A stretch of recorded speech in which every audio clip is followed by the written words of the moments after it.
Hello friends, welcome back. இன்றைக்கி வீடியோவில் சப்பாத்திக்கு ஏற்ற மாதிரி வெஜ் குருமா எப்படி செய்கிறதுன்னு பார்க்கலாம்.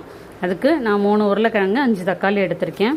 அதை ஒரு குக்கரில் சேர்த்துட்டு அது முழுகிற அளவு தண்ணி சேர்த்து 4 விசில் விட்டு எடுத்துக்கலாம். ஒரு பேனில் 4 டேபிள் ஸ்பூன் ஆயில் விட்டு இஞ்சி பூண்டு பேஸ்ட்டு 1 ஸ்பூன் சேர்த்துக்கிறேன்.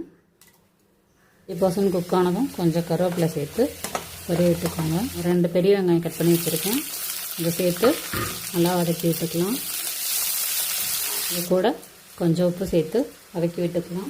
வெங்காயம் வதங்கினதும் மஞ்சள் தூள், மிளகாய்த்தூள், மல்லித்தூள், கொஞ்சம் ஜீரகத்தூள், கறி மசாலா இதெல்லாம் சேர்த்து நல்லா வதக்கி விட்டுக்கலாம்.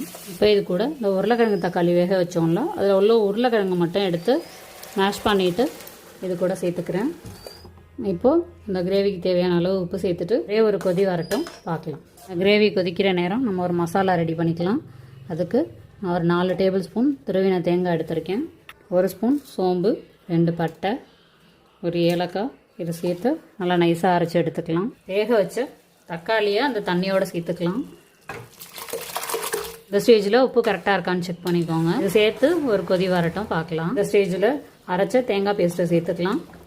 தேங்காய் பேஸ்ட்டு சேர்த்து ரொம்ப நேரம் கொதிக்க விடக்கூடாது. ஒரு 2 நிமிஷம் இருந்துட்டு ஆஃப் பண்ணிடலாம். அவ்வளோதான். ஆஃப் பண்ணிவிட்டு கை நிறைய மல்லித்தழை சேர்த்து சர்வ் பண்ணுங்கள்.